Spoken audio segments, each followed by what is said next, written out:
सिंह जी, ग्राम्य विकास के राज्य मंत्री श्री शुक्ला जी, प्रदेश सरकार के मुख्य सचिव समेत सभी अधिकारीगण,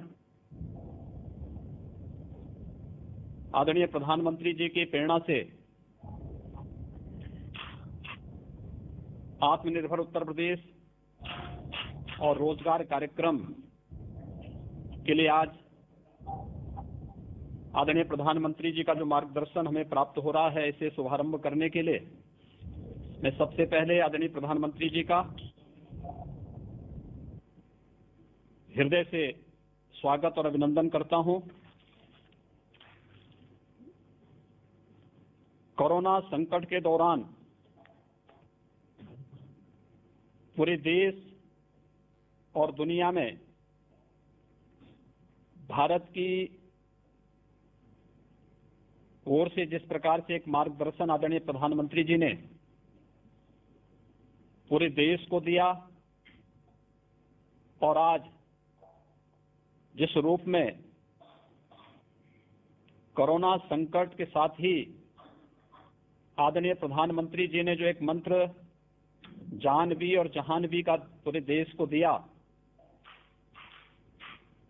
और इसके बाद देश के अंदर कामगार और श्रमिकों के लिए जिन योजनाओं को आगे बढ़ाने का अपना मार्गदर्शन दिया था, उसी क्रम में आज उत्तर प्रदेश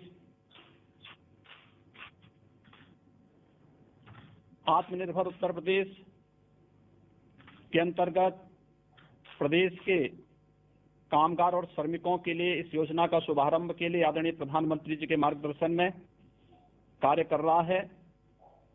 इसके अंतर्गत 1,25,00,000 से अधिक कामगार और श्रमिकों को रोजगार उद्योगों में समायोजन और स्वतः रोजगार के अंतर्गत कार्य दिया जा रहा है। इस अवसर पर आज आदरणीय प्रधानमंत्री जी के कर कमलों से 4,03,000 सूक्ष्म लघु मध्यम उद्यम से जुड़ी हुई यूनिटों को 10,600 करोड़ रुपए से अधिक का ऋण का वितरण भी ऑनलाइन यहां पर प्रारंभ हो रहा है। इस योजना में उत्तर प्रदेश में ग्राम्य विकास विभाग, पंचायती राज विभाग के माध्यम से सामुदायिक शौचालय के निर्माण और प्रधानमंत्री आवास योजना के अंतर्गत आवास निर्माण के लिए, मनरेगा योजना के अंतर्गत ग्रामीण सड़कों के साथ साथ तालाबों की खुदाई के और अन्य कार्यक्रमों को आगे बढ़ाने की इस योजना में 60 लाख से अधिक रोजगार का सृजन आज के दिन पर उत्तर प्रदेश प्रारंभ कर रहा है। 50 लाख से अधिक कामगार और श्रमिकों को सूक्ष्म लघु मध्यम और प्रदेश में अनलॉक के बाद प्रारंभ हुए सभी बड़े उद्योगों में उन्हें व्यवस्थित रूप से समायोजित करने के साथ ही महिला आजीविका समूह के माध्यम से स्वयं सहायता समूहों को फार्मर्स प्रोड्यूसर्स ग्रुप के अंतर्गत 5 लाख से अधिक कामगार और श्रमिकों के सफलतापूर्वक नियोजन, केंद्र और राज्य सरकार के द्वारा संचालित विभिन्न प्रकार की जो राजमार्ग की परियोजनाएं हैं, एक्सप्रेसवेज हैं, प्रधानमंत्री ग्रामीण सड़क योजना है, प्रधानमंत्री कृषि सिंचाई योजना के अंतर्गत संचालित सिंचाई की परियोजनाएं हैं, वृक्षारोपण के बृहद कार्यक्रम के साथ ही ग्राम्य विकास और नगर विकास के अंतर्गत संचालित विभिन्न कार्य योजनाओं में, विभिन्न परियोजनाओं में 10 लाख से अधिक श्रमिकों और कामगारों को नियोजन करने और आत्मनिर्भर भारत के अंतर्गत 2,68,000 एमएसएमई इकाइयों को 6,565 करोड़ रुपए का ऋण, 1,35,000 नई इकाइयों को 4,034 करोड़ रुपए का ऋण वितरण करने के साथ ही उत्तर प्रदेश के परंपरागत कारीगरी विश्वकर्मा श्रम सम्मान के अंतर्गत 5,000 से अधिक कारीगरों को टूल किट का वितरण भी आज इस कार्यक्रम में आदरणीय प्रधानमंत्री जी के कर कमलों से यहां पर इस योजना का शुभारंभ किया जा रहा है। पूरा देश कृतज्ञ है आदरणीय प्रधानमंत्री जी के द्वारा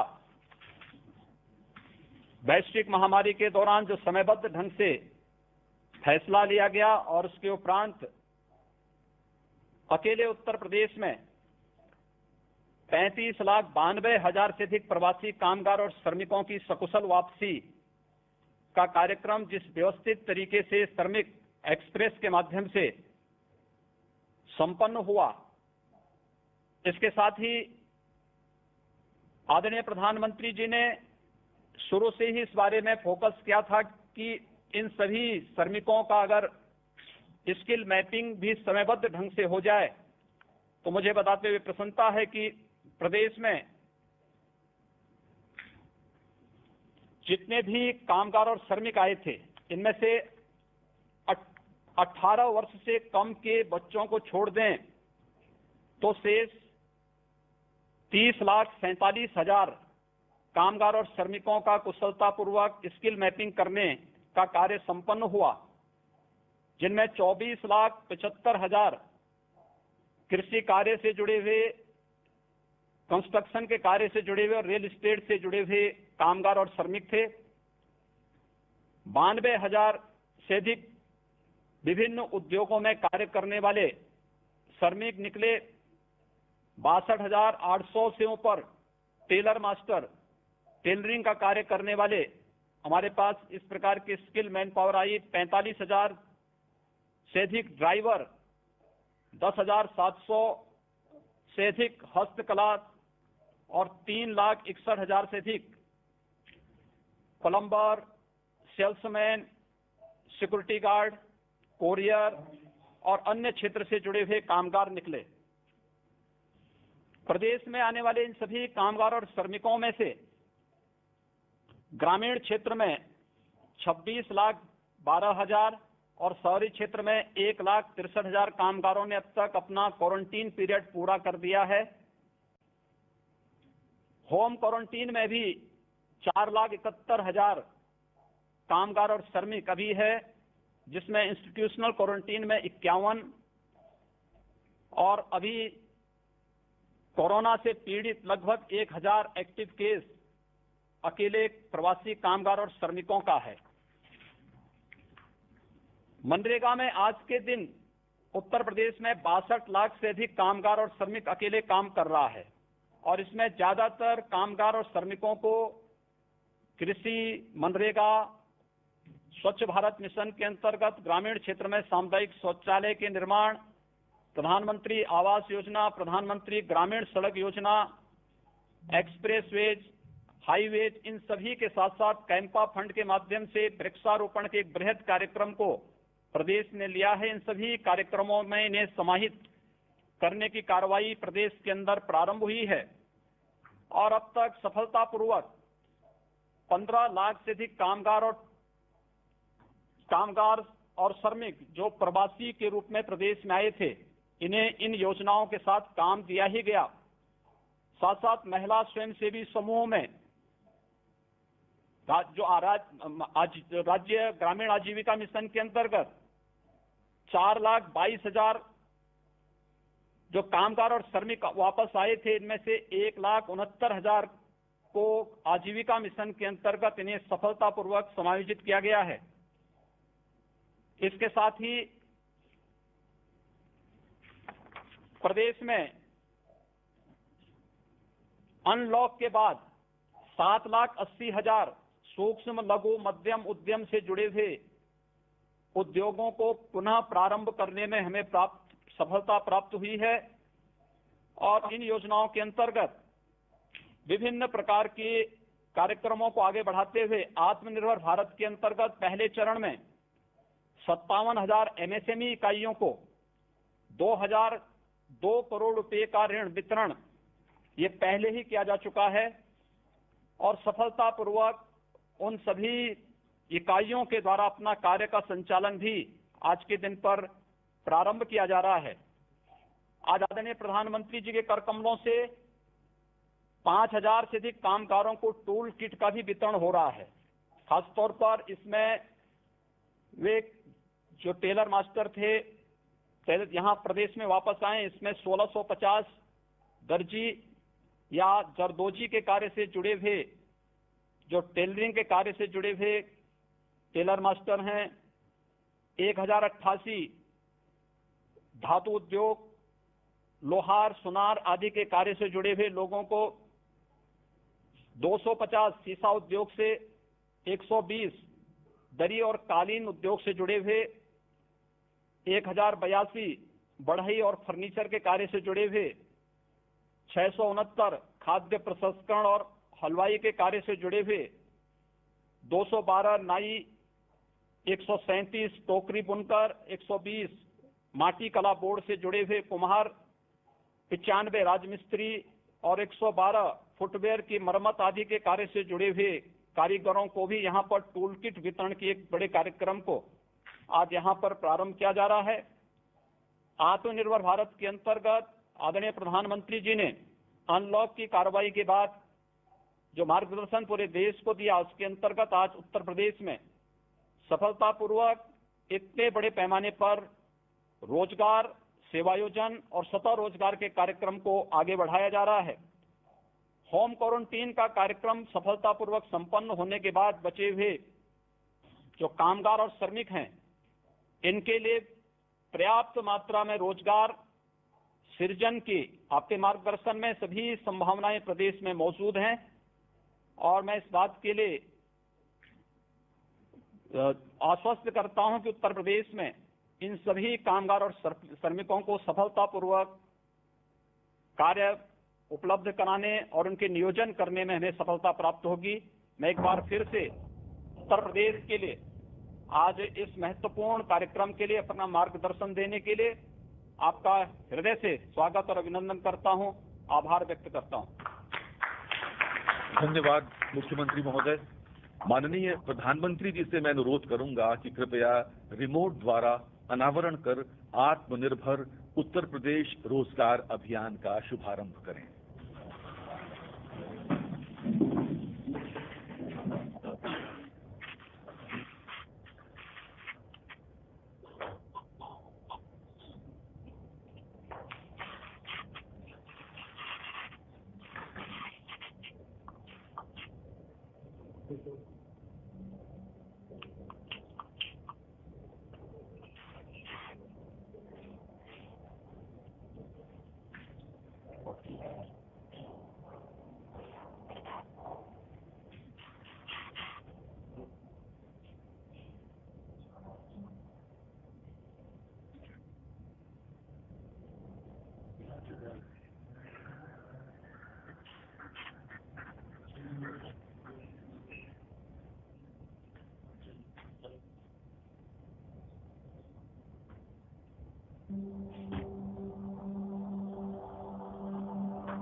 वैश्विक महामारी कोरोना के विरुद्ध माननीय प्रधानमंत्री श्री नरेंद्र मोदी जी के नेतृत्व में पूरा देश एकजुट होकर लड़ाई लड़ रहा है। देश की जनता के उत्तम स्वास्थ्य और बेहतर भविष्य के लिए माननीय प्रधानमंत्री जी द्वारा समय से लिए गए निर्णयों के फलस्वरूप देश सुरक्षित स्थिति में है। माननीय मुख्यमंत्री योगी आदित्यनाथ जी ने श्रमिकों की सुरक्षित वापसी के लिए रेल मंत्रालय भारत सरकार से विशेष अनुरोध कर श्रमिक स्पेशल ट्रेनों का संचालन कराया और अन्य राज्यों से श्रमिकों की निशुल्क घर तक सुरक्षित वापसी कराई। संक्रमित या लक्षण वाले श्रमिकों को कोविड अस्पताल में भर्ती कराया गया। शेष श्रमिकों को राशन किट के साथ परिवहन निगम एवं प्राइवेट बसों द्वारा उनके गृह जनपदों में निगरानी समितियों की देखरेख में भेजा गया, जहां उनका दोबारा मेडिकल परीक्षण कराया गया। क्वारंटीन सेंटर में श्रमिकों एवं कामगारों की स्किल मैपिंग कर डेटाबेस तैयार किया गया। छूटे हुए श्रमिकों की स्किल मैपिंग कराई जा रही है। जिन श्रमिकों के पास होम क्वारंटीन की व्यवस्था नहीं थी, उन्हें क्वारंटीन सेंटरों में रखा गया, जहां खाने पीने और चिकित्सा की समुचित व्यवस्था की गई। राष्ट्रीय खाद्य सुरक्षा अधिनियम एवं प्रधानमंत्री गरीब कल्याण अन्न योजना के अंतर्गत खाद्यान्न वितरित किया गया। जिन श्रमिकों के पास अन्य राज्यों के राशन कार्ड थे या जिनके पास राशन कार्ड नहीं थे, उन्हें भी 2 बार निःशुल्क खाद्यान्न दिया गया। पूरे प्रदेश में कम्युनिटी किचन के माध्यम से भी फूड पैकेट्स वितरित किए गए। इतना ही नहीं, अन्य जरूरतमंदों को भी भरण पोषण भत्ता दिया गया।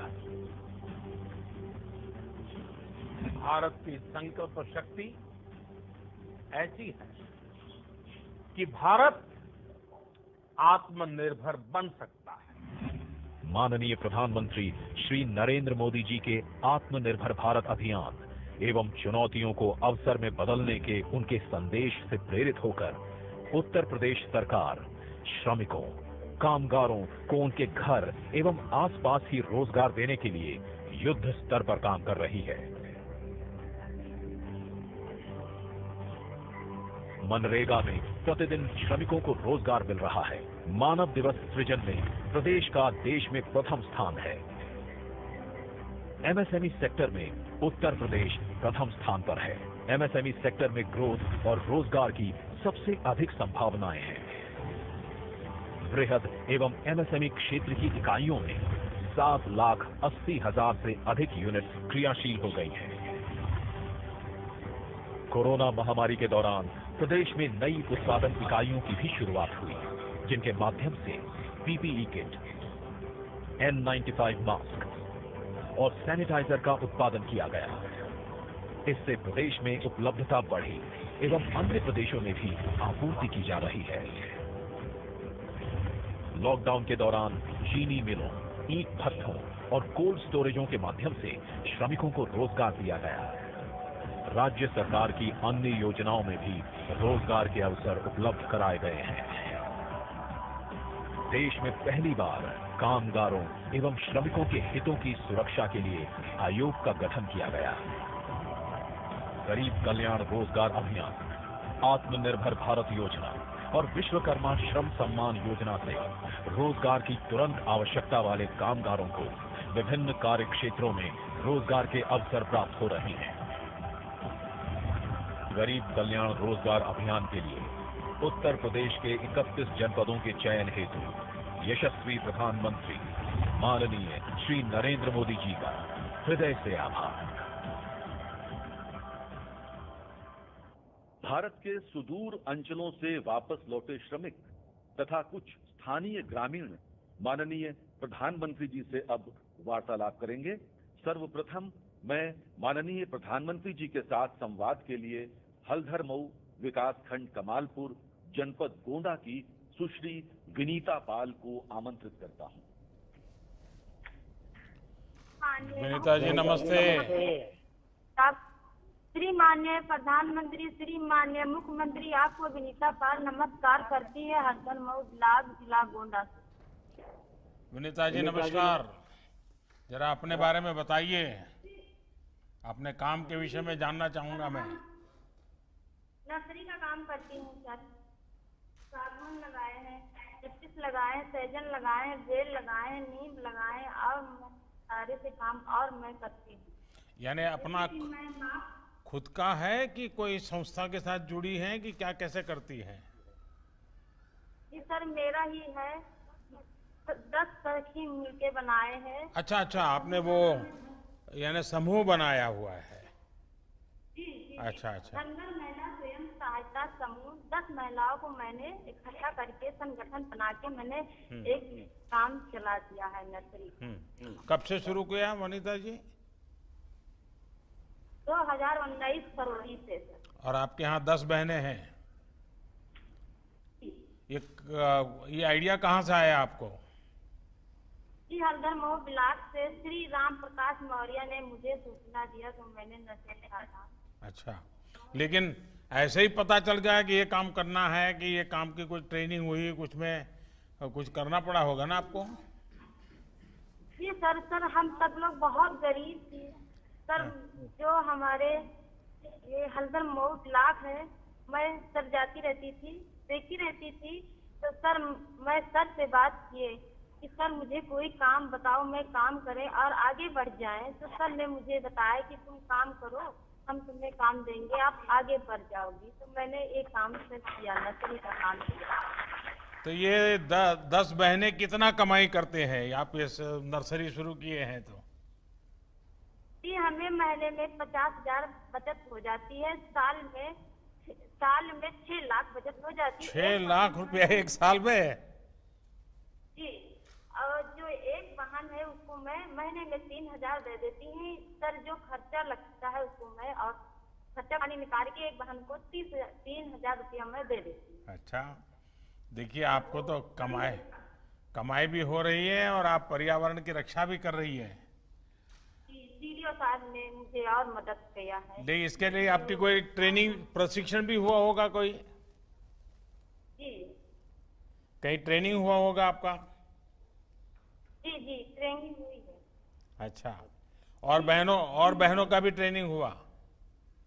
जी सर सबकी हुई है। चलिए, आप और आपके समूह की बहनें जो काम कर रही हैं, बहुत ही प्रशंसनीय काम कर रही हैं। और आपने एक प्रकार से अपने गांव में इन 10 परिवारों को आत्मनिर्भर बनाने का जो बीड़ा उठाया है और 6 लाख रुपए जितनी आमदनी करती हैं आप, मैं आपको बहुत बधाई देता हूं और आप बहुत प्रगति करें, मेरी आपको शुभकामनाएं हैं। धन्यवाद विनीता जी। श्री माननीय प्रधानमंत्री श्री माननीय मुख्यमंत्री को विनीता पाल धन्यवाद देती है। मैं अपने नर्सरी से एक पौधे भी देना चाहती हूँ, फिर मैं फूल भी देना साथ में चाहती हूँ। बहुत अच्छा, आपका धन्यवाद। धन्यवाद विनीता जी। अब प्रधानमंत्री जी के साथ संवाद के लिए हम जनपद बहराइच चलेंगे, जहां प्रधानमंत्री आवास योजना के लाभार्थी श्री तिलक राम जी उनसे संवाद करेंगे। तिलक राम जी नमस्ते। अपना परिचय, अपने काम के विषय में थोड़ा बताइए तिलक राम जी। हम खेती करता हूँ साहब, और जैसे और फिशरमेंट लगाया था उसको काट लिया हूँ साहब, और अब धान लगाने वाले हैं। परिवार में कितने सदस्य हैं? माता जी हैं, पिताजी हैं, एक भाई है और मेरी बीवी है, 3 बच्चे हैं साहब। अच्छा, तो काम क्या करते हैं? काम यही खेती बाड़ी का करता हूँ साहब। अच्छा, और नरेगा में काम करता हूँ साहब। ये पीछे बहुत बढ़िया मकान बन रहा है आपका, तो बड़ा तगड़ा, क्या बात है? आपने कहा है साहब, प्रधानमंत्री जी आपने दिया है। अच्छा, आपको सरकार का लाभ मिला है? उसी में बनवा रहा हूँ साहब। तो नीचे वाला बन गया, अभी ऊपर बना रहे हैं? हाँ, नीचे वाला साहब बन गया, स्लैब पर रही साहब। अच्छा। हाँ, तो ये प्रधानमंत्री आवास योजना का आपको लाभ मिला? हाँ, प्रधानमंत्री आवास योजना का मुझे लाभ मिला। तो पहले कहाँ रहते थे? पहले कहीं नहीं जाते थे, घर पे ही रहते थे साहब। यानी ऐसे ही झोपड़ी में? झोपड़ी पहले बहुत दिक्कत थी साहब, ना एक घर था, छपरा था, बारिश में बहुत दिक्कत होती थी और गर्मी में भी दिक्कत होती थी, लेकिन आपने दिया, बहुत अच्छा। अब है, परिवार हमारा सुखी से रहेगा। तो अभी तो घर वालों को पक्का मकान मिल गया, तो घर वालों की अपेक्षा भी बढ़ गई होगी? नहीं, बहुत अच्छा है, बहुत खुश है, पूरा परिवार बहुत खुश है। तभी मेहमान भी बहुत आते होंगे घर में? हाँ जी, अभी हाँ आते हैं साहब, पहले झोपड़ी में तो कोई मेहमान नहीं आता है, अभी तो मेहमान भी बहुत आते होंगे। हाँ साहब। अच्छा, बच्चों की पढ़ाई करवाते हो? हाँ साहब, बच्चों पर आप मुझे बताइए, आपको प्रधानमंत्री आवास मिला, आप प्रधानमंत्री को क्या दोगे? प्रधानमंत्री को भगवान से कहता हूँ खूब सुखी से रहे, वो सारी जिंदगी प्रधानमंत्री ही रहे। बस ऐसे ही कह दोगे क्या? खुद कुछ देंगे नहीं आप? कुछ देने की बात बोलो ना।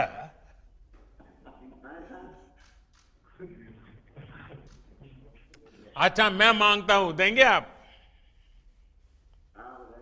पक्का?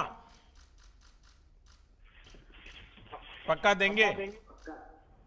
अच्छा देखिए, पहला तो आप मुझे प्रॉमिस कीजिए कि आप बच्चों को जितना पढ़ना है जरूर पढ़ाएंगे।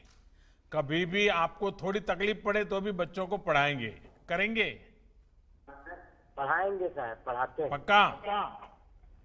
पक्का साहब। और हर साल मुझे चिट्ठी लिख के बताओगे कि भाई बच्चे अब यहाँ इस क्लास में आए, इतना मार्क लाए हैं, ऐसा बताओगे? बताएंगे साहब। तो ये वादा पूरा करना है आपको। पूरा करेंगे सर। देखिए, हमने आपको ये आवास दिया, सरकार की योजना से आपको लाभ मिला, तो देश की भलाई के लिए आपको भी अपने बच्चों को पढ़ाना चाहिए।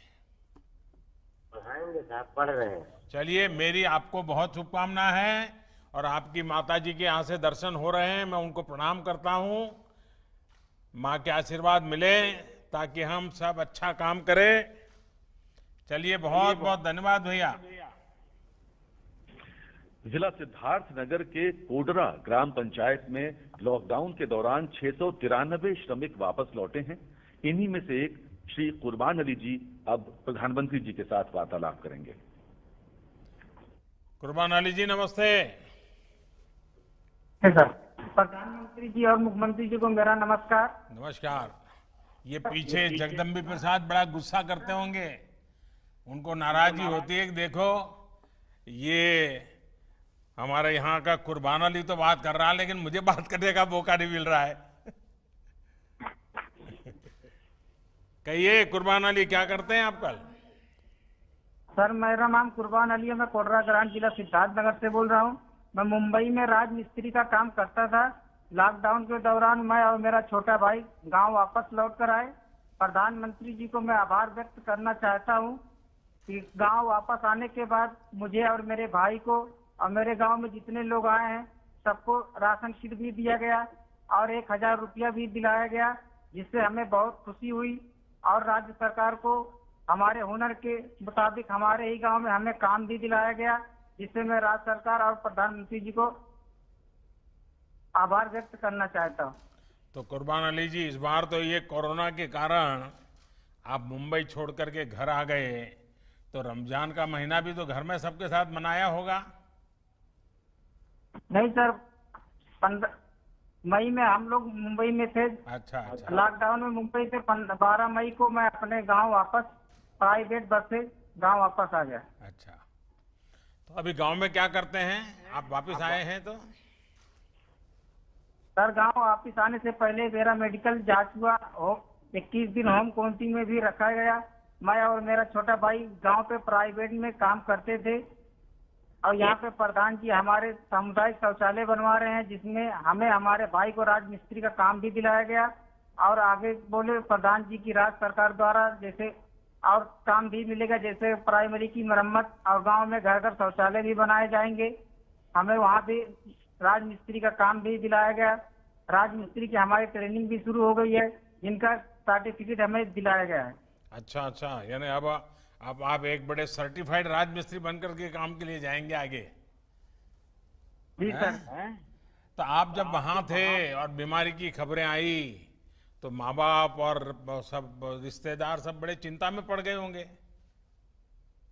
सर, लॉकडाउन के समय हम भी घबरा गए थे, लेकिन आपने ट्रेन भी चलाई और घर वाले थोड़ा खुशी भी हो गए कि ये रमजान का दिन भी था और ईद भी करीब थी, इसलिए घर वाले बोले 12 मई को प्राइवेट गाड़ी से हम लोग घर चले आए, अपने परिवार के साथ ईद भी यहाँ पे मनाई।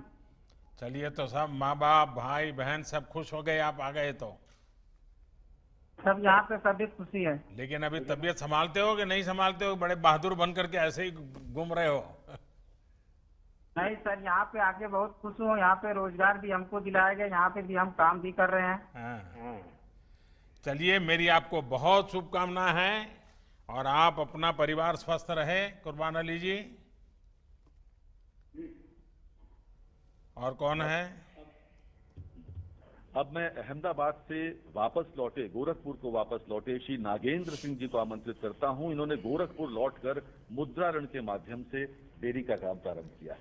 मतलब कि आप योगी जी के गांव के हैं और मेरे गांव में रहते थे? नमस्कार। नागेंद्र जी कहाँ रहते थे अहमदाबाद में? राजू नगर सर। हैं? राजू नगर। राजू नगर। अच्छा, जी सर। कितने साल रहे वहाँ? मेरे चाचा जी रहते हैं वहीं पर। अच्छा अच्छा, चाचा जी के पास रहते थे। जी सर। क्या काम करते थे वहाँ?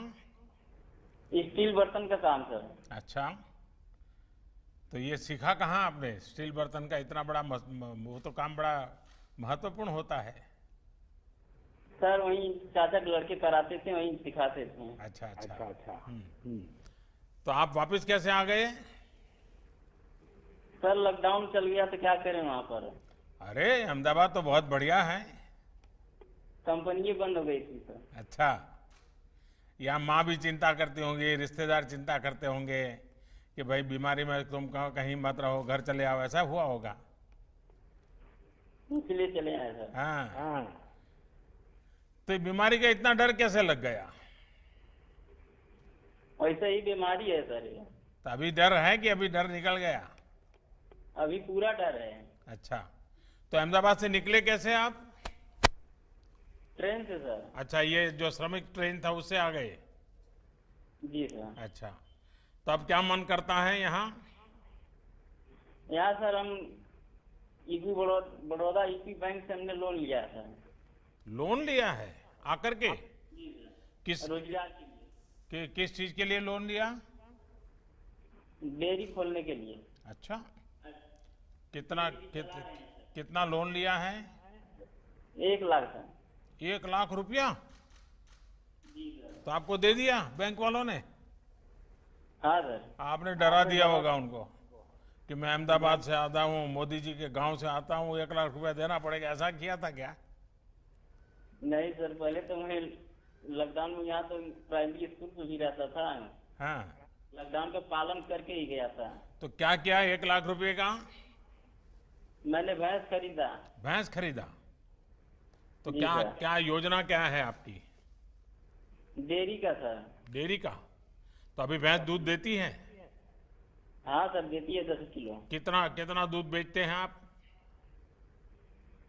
7 किलो दूध हम बेचते हैं सर। कितनी कमाई होती है?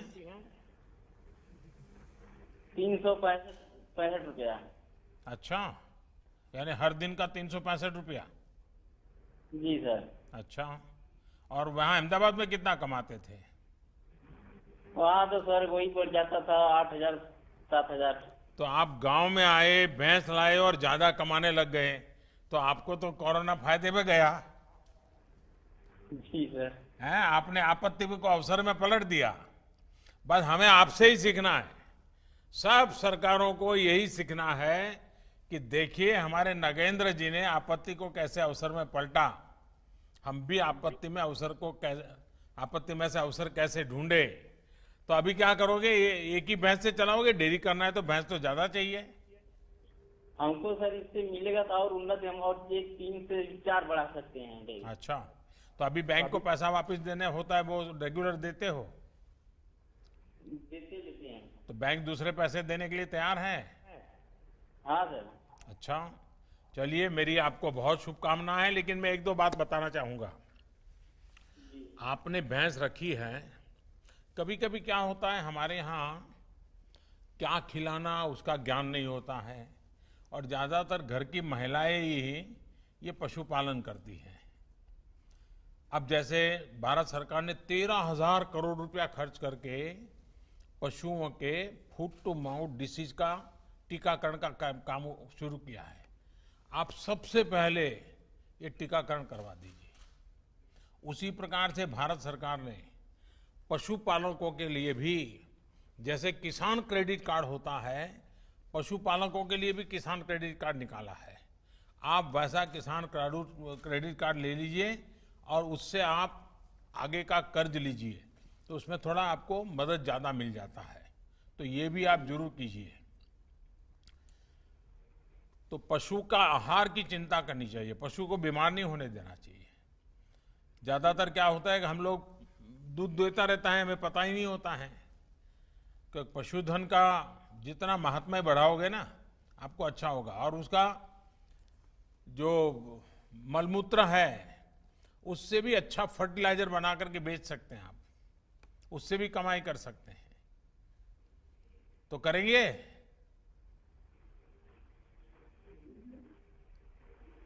सब कुछ सुनाई दिया कि नहीं सुनाई दिया? दिया है सर। अच्छा, वो करेंगे। चलिए, मेरी आपको बहुत शुभकामनाएं हैं, लेकिन तबीयत संभालना भैया इस हालात में।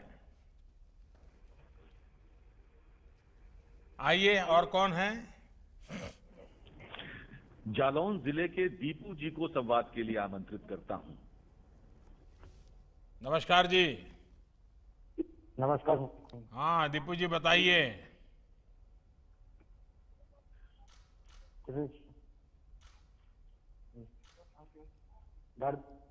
डकोर जालौन से।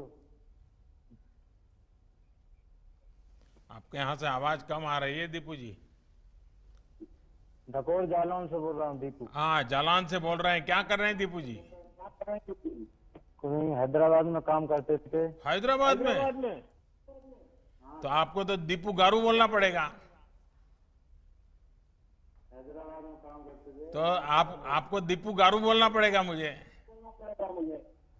लॉकडाउन की वजह से आ गया घर। नहीं दीपू जी, पहले मेरे एक सवाल का तो जवाब दीजिए। आप हैदराबाद में थे, आंध्र में थे, तो आपको तो अब दीपू गारू कहते होंगे लोग।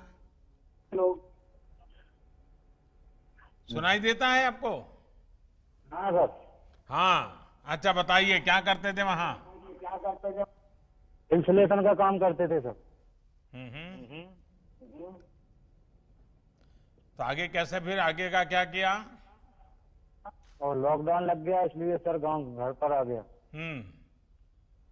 और अभी यहाँ क्या कर रहे हैं? बुंदेलखंड एक्सप्रेस में काम कर रहा हूँ सर। अच्छा, तुरंत काम मिल गया आकर के? 1 महीने बाद मिला था सर। अच्छा, तो हैदराबाद में जितना कमाते थे उतना कमाते हैं कि कम कमाते हैं?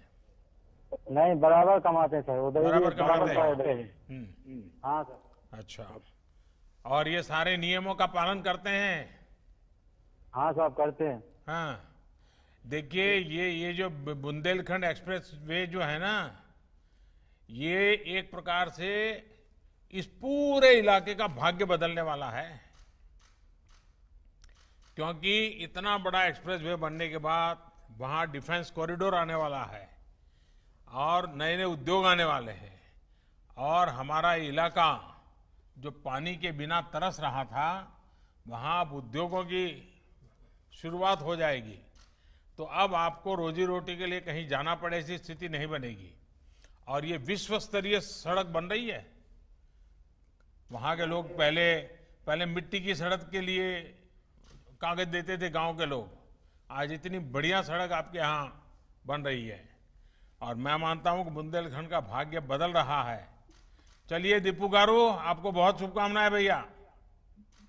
जी सर, धन्यवाद। प्रधानमंत्री जी से वार्तालाप के क्रम के अंत में कबीरदास जी की नगरी संत कबीर नगर से 2 लाभार्थी माननीय प्रधानमंत्री जी से संवाद हेतु जुड़ रहे हैं। पहले श्री रामचंद्र जी को आमंत्रित करता हूं। रामचंद्र जी नमस्ते। प्रणाम। नमस्कार भैया, बताइए। मैं ओडीओपी के तहत जिला संत कबीर नगर का मैं एक अस्थायी निवासी हूं सर, और मुझे ओडीओपी के योजना के अंतर्गत मुझे 11 लाख रुपए का लोन स्वीकृत हुआ है। अच्छा, होजरी उद्योग के लिए सर। तो पहले से आप करते थे होजरी उद्योग? जी सर, छोटे रूप में करते थे। और उसमें अभी आपको 11 लाख रुपए मिल गया? जी। अच्छा, तो फिर आपको आश्चर्य हुआ होगा 11 लाख इतना बड़ा पैसा कैसे आ गया और क्या करेंगे, कैसा रहेगा? आश्चर्य हुआ, कब ऑनलाइन हुआ, कब मेरे खाते में आ गया, और इतना बड़ा मतलब मैं उद्योग को विस्तार कर दिया, बड़ा कर लिया। अभी क्या कर लिया आपने? 4 बाहर से आए थे कामगार लोग, उनको मैं अपने किए रख लिया हूँ। काम कराते 3 पहले के थे, 1 हमारे घर के हैं। तो 8 लोग काम करते हैं? 8 लोग। तो आप 8 लोगों का पेट भरते हैं? जी। वाह, चलिए आपका ये जो स्वरोजगार और उद्यमशीलता को मैं बहुत बधाई देता हूं। और बैंक में से रेगुलर अच्छा पैसा जमा करना, लेना, कारोबार करोगे तो बहुत बड़े बन सकते हो। और दुनिया में जितने बड़े लोग बने हैं ना, सब छोटे से ही शुरू किया है जी। और जिन्होंने छोटे से शुरू किया वो सचमुच में बड़े बने हैं। जिनको विरासत में मिल जाता है वो तो लुढ़क जाते हैं कभी कभी। तो मैं आपको बहुत शुभकामनाएं देता हूं। और कौन है आपके साथ बात करने वाले? जी सर, प्रणाम। नमस्ते। नरेंद्र कुमार राय, ग्राम दुघरा, पोस्ट बनियाबाड़ी, जनपद संत कबीर नगर का निवासी जी। मेरा व्यापार सर बेकरी का है। बेकरी का काम है? कितने सालों से है? ये सर 6-7 साल से। तो पहले क्या करते थे बेकरी में? आप क्या क्या बनाते हैं? जी सर, मैं रस बनाता हूँ। अच्छा, हाँ हो, चाय के साथ लेते हैं। जी जी जी। हाँ, तो हम चाय वालों को तो मालूम है ना कि रस तो फिर क्या कर रहे हैं अभी? जी सर, वही बेकरी का विस्तार कर रहे हैं। प्रधानमंत्री रोजगार योजना के अंतर्गत जो लाभ मिला मुझको, उससे बेकरी विस्तार कर रहे हैं। और उसके बाद जो उनमें लेबरों कामगारों की आवश्यकता है वो साफ भर रहे हैं। मेरे यहाँ बिहार के और बलरामपुर डिस्ट्रिक्ट की लेबर है। कितने लोग हैं आपके यहाँ? मेरे यहाँ सर पहले 10-12 थे, अब 12 और बढ़ रहे हैं। 24 लोगों को काम दे दिया आपने? जी जी सर। और ये जो श्रमिक वापिस आए उनमें से 12 को दिया? जी जी। तो आपका कारोबार बढ़ रहा है कि बस सेवा भाव से ही सबको काम दे रहे हो? सर कारोबार भी बढ़ रहा है, सेवा भाव भी हो रहा है। हाँ, कहीं ऐसा ना हो कि घर का कारोबार रह जाए और आप सबको काम दे दो और फिर घर में कोई खाना ही न दे आपको। तो अच्छे से काम हो रहा है बाजार में, सब चीजें डेली रोज ताजा बिकता है माल आपका? डेली की पैकेजिंग करके बाहर बेचते हैं? मैं पैकिंग करके जिले में और पड़ोसी जिले में, पड़ोसी इतने तक नहीं बिक जाता है। चलिए, मेरी आप सबको बहुत शुभकामना है भैया। आपका स्वास्थ्य जरूर संभालिए और मेहनत से जिंदगी बहुत कुछ आगे बढ़ सकती है। ये आप सबने करके दिखाया। धन्यवाद आप सबका। अब वो माननीय प्रधानमंत्री जी से अनुरोध कि वे अपने उद्बोधन से हम सबका मार्गदर्शन करें। माननीय प्रधानमंत्री महोदय। साथियों नमस्कार। मुझे आप सबसे बात करने का मौका मिला और जितना लोगों से बात करते हैं हर बार नई नई चीजें जानने को मिलती है। और हम सभी ने, अगर हम सोचेंगे अपने अपने जीवन के विषय में, अपने व्यक्तिगत जीवन में अनेक उतार चढ़ाव हम सब ने देखे हैं। हमारे सामाजिक जीवन में भी गांव में, शहर में अलग अलग तरह की कठिनाइयां आती ही रहती है। अब देखिए, कल बिजली गिर गई बिहार में, उत्तर प्रदेश में कितने लोगों को जान चली गई। लेकिन ये किसी ने नहीं सोचा था कि पूरी दुनिया पर, पूरी मानव जाति पर एक साथ एक ही तरह का इतना बड़ा संकट आ जाएगा। एक ऐसा संकट जिसमें चाहकर भी लोग दूसरों की पूरी तरह मदद नहीं कर पा रहे हैं। इस दौरान शायद ही कोई ऐसा होगा जिसको कोई परेशानी न हुई हो। बच्चे हो, बुजुर्ग हो, महिलाएं हो, पुरुष हो, देश हो, दुनिया हो, गांव हो, शहर हो, पढ़ा लिखा हो, अनपढ़ हो, अमीर हो, गरीब हो, हर किसी को दिक्कतों का सामना करना पड़ा है। आगे भी हमें नहीं पता कि इस बीमारी से कब मुक्ति मिलेगी। लेकिन हां, इसकी एक दवाई है जिसका हम सबको पता है, और ये दवाई है 2 गज की दूरी। ये दवाई है मुंह ढकना, फेस कवर या गमछे का इस्तेमाल करना। जब तक कोरोना की वैक्सीन नहीं बनती है, टीका नहीं बनता है, हम इसी दवाई से इस कोरोना से रोक पाएंगे।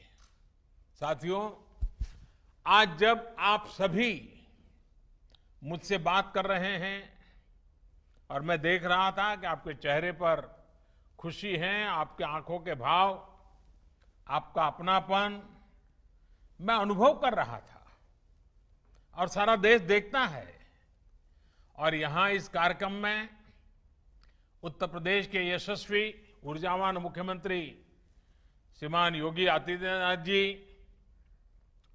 मौजूद है, मंत्रिपरिषद के उनके साथी मौजूद हैं, प्रशासन के सारे वरिष्ठ अधिकारी मौजूद हैं, अलग अलग जिलों में हजारों की तादाद में लोग भी जुड़े हुए हैं। देखिए भाइयों बहनों, श्रम की जो ताकत होती है वो हम सभी ने महसूस की है। श्रम की इसी शक्ति का आधार बना भारत सरकार द्वारा शुरू किया गया गरीब कल्याण रोजगार अभियान, प्रधानमंत्री गरीब कल्याण रोजगार अभियान। आज इसी शक्ति ने आत्मनिर्भर उत्तर प्रदेश रोजगार अभियान को प्रेरणा दी है। यानी केंद्र सरकार की योजना को योगी जी की सरकार ने क्वालिटेटिव गुणात्मक और क्वांटिटेटिव संख्यात्मक दोनों ही तरीके से विस्तार दे दिया है। यूपी सरकार ने न सिर्फ इसमें अनेक नई योजनाएं जोड़ी हैं, लाभार्थियों की संख्या बढ़ाई है, बल्कि इसे आत्मनिर्भर भारत के लक्ष्य के साथ भी पूरी तरह जोड़ दिया है, क्लब कर दिया है। और आपने सुना होगा, मैं हमेशा कहता हूं डबल इंजन।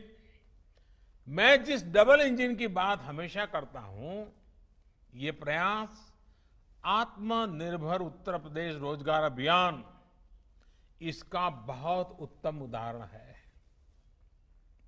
और मुझे पूरा विश्वास है कि योगी जी के नेतृत्व में जिस तरह आपदा को अवसर में बदला गया है, जिस तरह योगी जी और उनकी पूरी टीम जी जान से जुटे हैं, देश के अन्य राज्यों को भी इस योजना से बहुत कुछ सीखने को मिलेगा।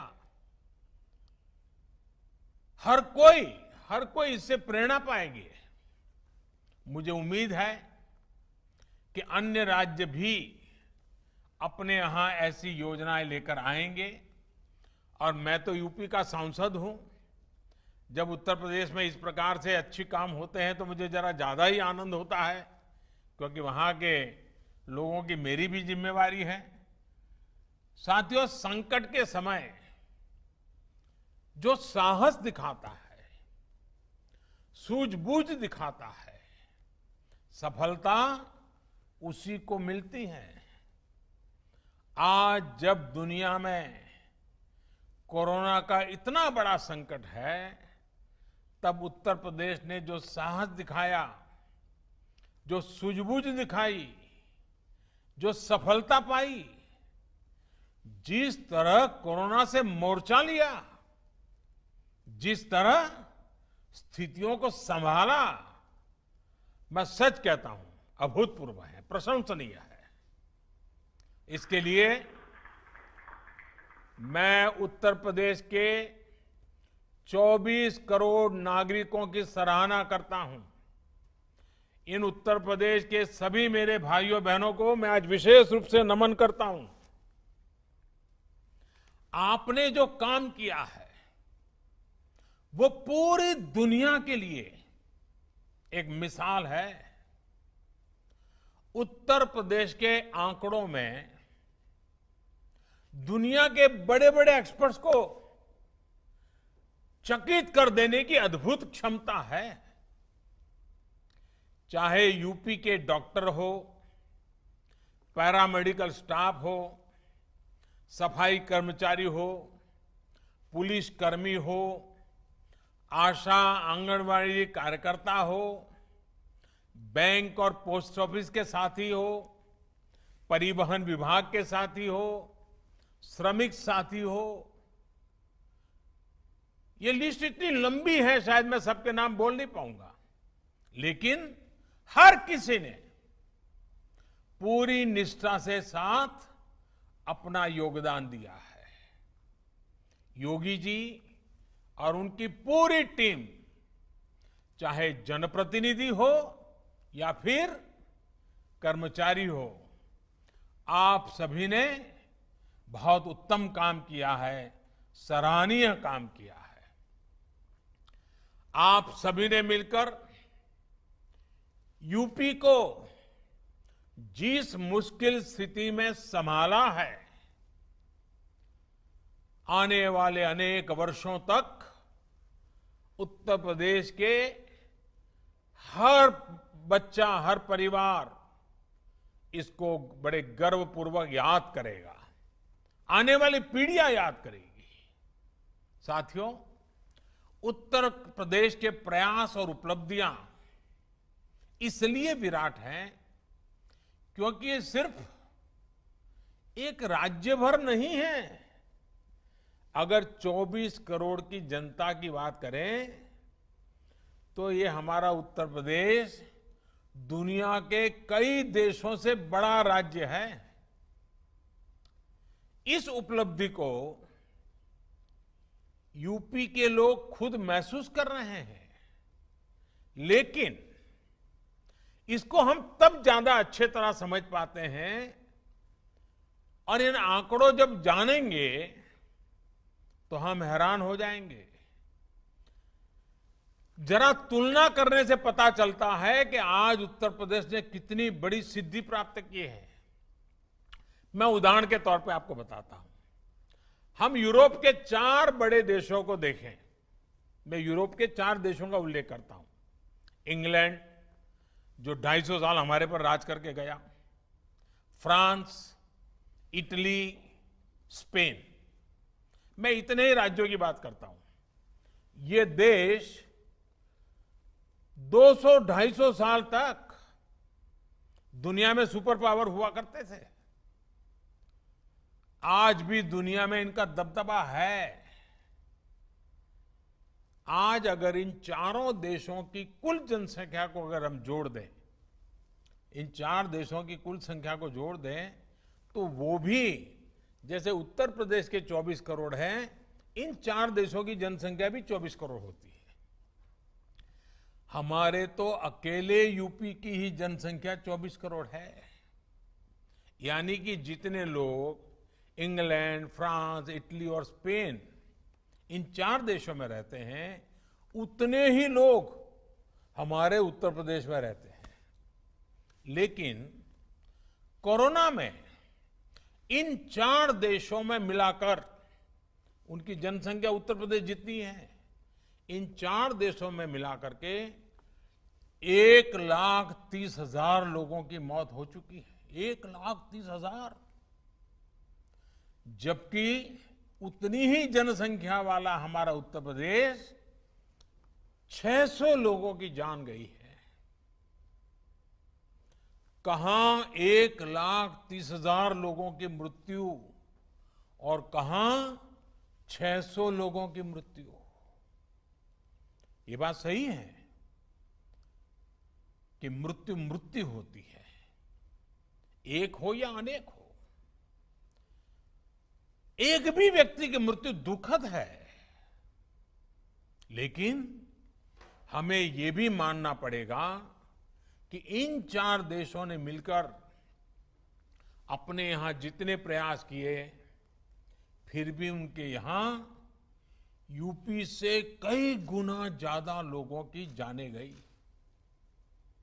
और ये देश विकसित है, उनके पास संसाधन भी है,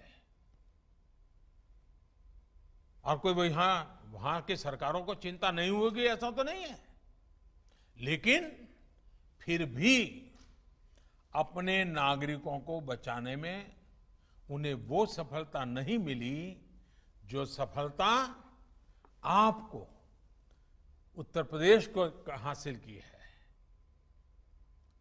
हर उत्तर प्रदेशवासी को गर्व होगा, हर भारतवासी को गर्व होगा। साथियों, इस दौरान आप में से ज्यादातर लोगों ने टीवी पर लगातार देखा होगा, अमेरिका के रिपोर्ट तो लगातार आते थे। अमेरिका के पास क्या नहीं है? सब कुछ है। वो एक चुटकी में जो चाहिए वो इकट्ठा कर सकता है। अमेरिका के पास साधन, संसाधन, आधुनिक टेक्नोलॉजी, किसी चीज की कमी नहीं है। लेकिन फिर भी आज अमेरिका कोरोना से बेहद बुरी तरह प्रभावित हुआ।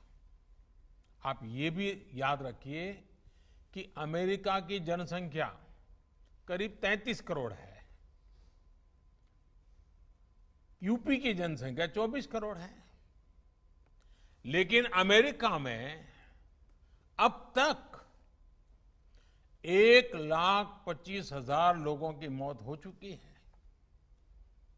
जबकि हमारे उत्तर प्रदेश में 600 लोगों की मृत्यु हुई है।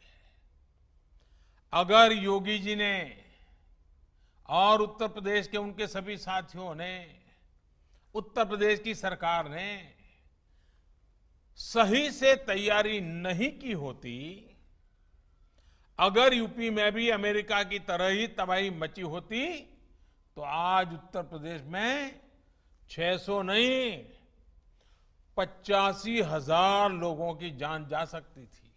अगर हम किसी और देश से तुलना करें तो उस हिसाब से देखें तो 85,000 लोग की जान जाती।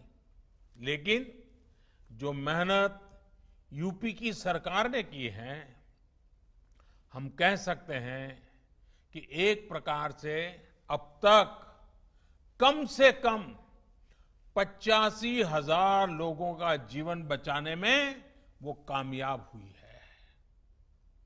आज अगर हम अपने नागरिकों का जीवन बचा पा रहे हैं तो ये भी अपने आप में एक संतोष का विषय है, और देश का आत्मविश्वास भी उसके कारण बढ़ता है। लेकिन मैं एक पुरानी घटना को जरूर आज उल्लेख करना चाहूंगा। एक वो भी दिन था जब प्रयागराज, तब के इलाहाबाद के सांसद, देश के प्रधानमंत्री थे, और कुंभ के मेले में भगदड़ मची थी, सैकड़ों हजारों लोग मारे गए थे। तब उस समय जो लोग सरकार में थे, उन्होंने सारा जोर मरने वालों की संख्या छिपाने में ही लगा दिया था। अब आज उत्तर प्रदेश के लोगों का जीवन बच रहा है, सुरक्षित हो रहा है, तो यूपी के सांसद के नाते, देश के नागरिक के नाते, भारत के प्रधानमंत्री के नाते, जैसे आप सबको तसल्ली मिलती है, मुझे भी तसल्ली मिलती है। और साथियों, इसमें भी हमें एक और बात हमेशा याद रखनी है। ये सब उस स्थिति में हुआ जब देश भर से करीब 30-35 लाख से जितने श्रमिक, हमारे कामगार साथी यूपी में पिछले कुछ हफ्तों में अपने गांव लौटे थे। सैकड़ों श्रमिक स्पेशल ट्रेनों को चलवाकर यूपी सरकार ने मुश्किल में फंसे अपने लोगों को वापस बुला लिया था। दूसरे राज्यों से आए इन साथियों से संक्रमण के फैलाव का रिस्क और भी अधिक था, लेकिन उत्तर प्रदेश ने जिस तरह स्थिति को संवेदनशीलता के साथ संभाला, उसने राज्य को एक बड़े संकट से बाहर निकाल लिया। देश की भी बहुत बड़ी सेवा की है उत्तर प्रदेश ने। साथियों, यूपी में 2017 से पहले जो भी सरकारें थी, जो भी व्यवस्थाएं थी, जिस प्रकार से शासन चल रहा था, जिस तरह की सरकारें चला करती थी, उस हालात में हम इन नतीजों की कल्पना भी नहीं कर सकते। पहले वाली सरकारें होती तो अस्पतालों की संख्या का बहाना बनाकर, अस्पताल में बिस्तरों की संख्या का बहाना बनाकर हम चुनौती को टाल देते। लेकिन योगी जी ने ऐसा नहीं किया। योगी जी ने, उनकी सरकार ने हालत की गंभीरता को समझा। उन्होंने समझा कि इतने बड़े देशों की क्या हालत हो रही है, बड़े बड़े समृद्ध देशों की बर्बादी हो रही है, तो उन्होंने बुरा अंदाज लगा लिया। और वे देखते हुए उन्होंने और उनकी सरकार ने युद्ध स्तर पर काम किया।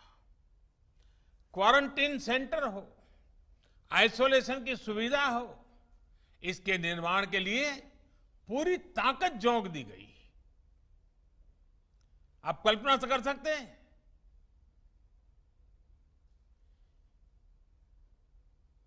उनके पिताजी का स्वर्गवास हुआ हो,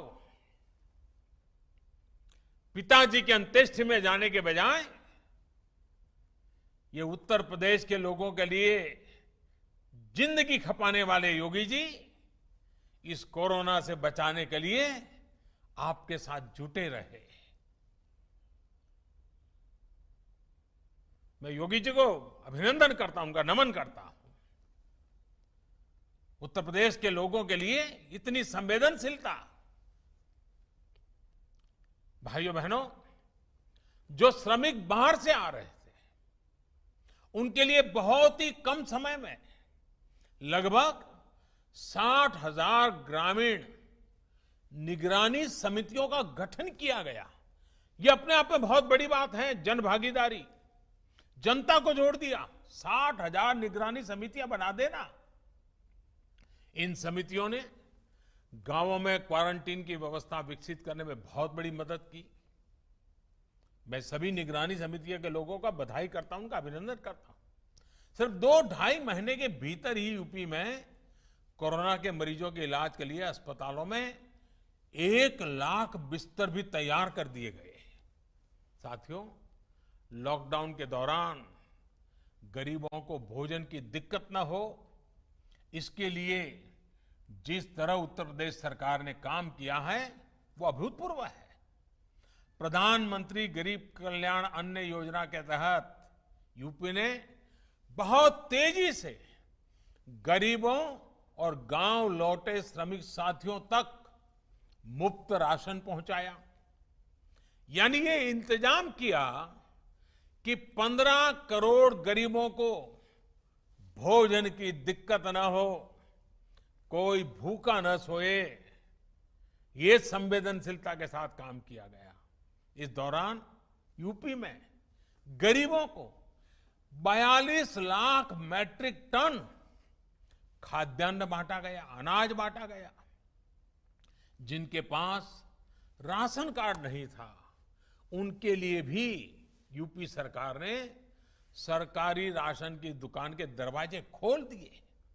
इतना ही नहीं, उत्तर प्रदेश के 3.25 करोड़ गरीब महिलाओं के जनधन खाते में लगभग 5,000 करोड़ रुपए सीधे ट्रांसफर किए गए।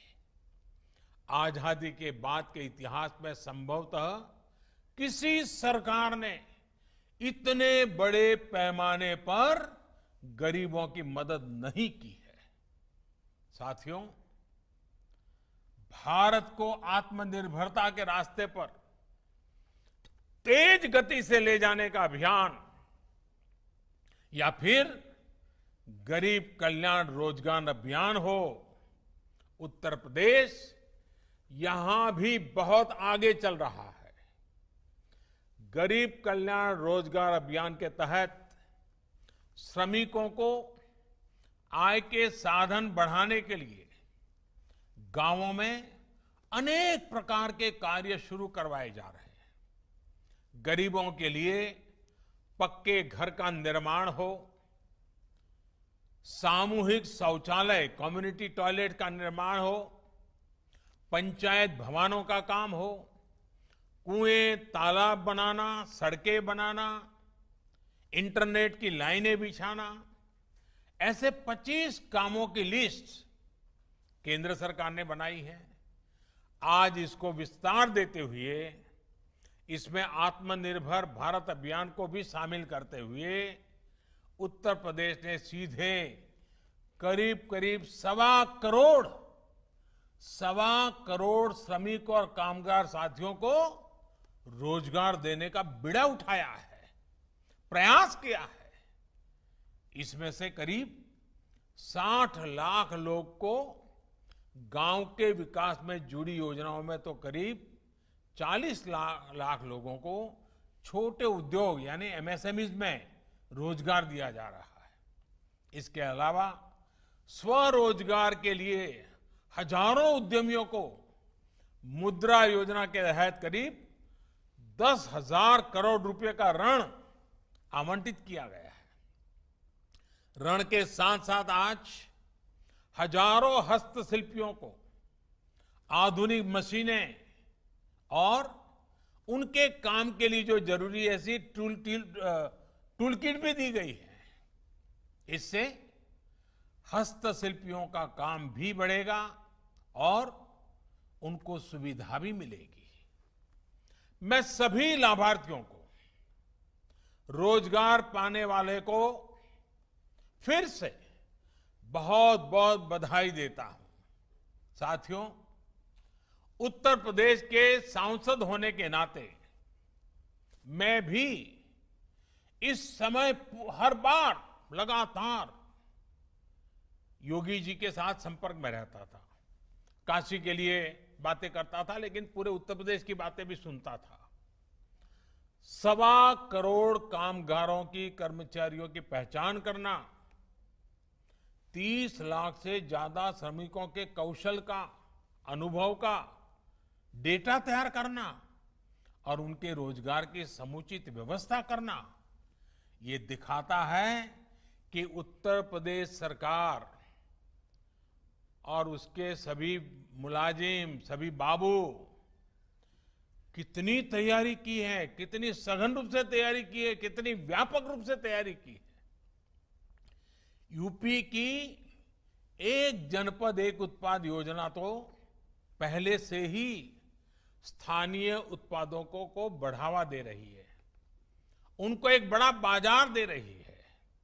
अब आत्मनिर्भर भारत अभियान के तहत जब पूरे देश में ऐसे स्थानीय उत्पादों को बढ़ावा देने के लिए उद्योगों के क्लस्टर बनाए जा रहे हैं, तब उत्तर प्रदेश को बहुत अधिक लाभ होगा।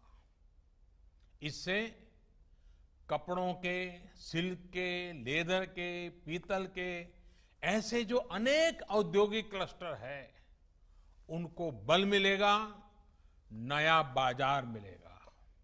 साथियों, आत्मनिर्भर भारत अभियान का बहुत बड़ा लाभ उत्तर प्रदेश के किसानों को होगा। किसानों के हित में, छोटे व्यापारियों के हित में दशकों से 3 बड़े सुधारों की मांग निरंतर हो रही थी। अब जो 3 कानून केंद्र सरकार लेकर आई है, उनसे किसानों को मंडी से बाहर भी अपनी उपज बेचने का अधिकार मिल गया है।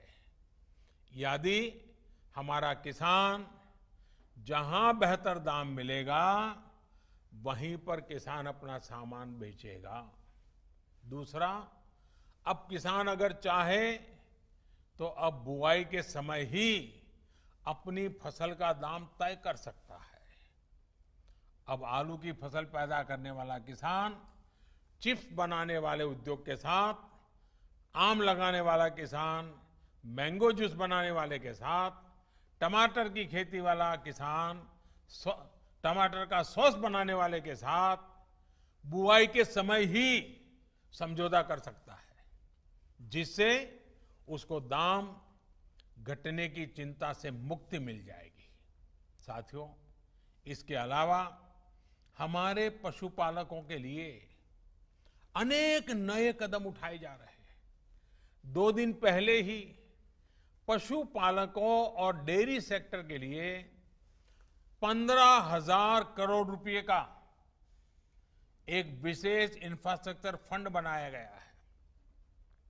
इससे करीब 1 करोड़ और नए किसानों, पशुपालकों को डेयरी सेक्टर से जोड़ा जाएगा। डेयरी से जुड़ी नई सुविधाएं तैयार की जाएगी। अनुमान है कि आने वाले समय में इससे गांवों में लगभग 35 लाख नए रोजगार तैयार होंगे। परसों ही केंद्र सरकार ने यूपी में टूरिज्म को बढ़ावा देने के लिए एक और अहम फैसला लिया है।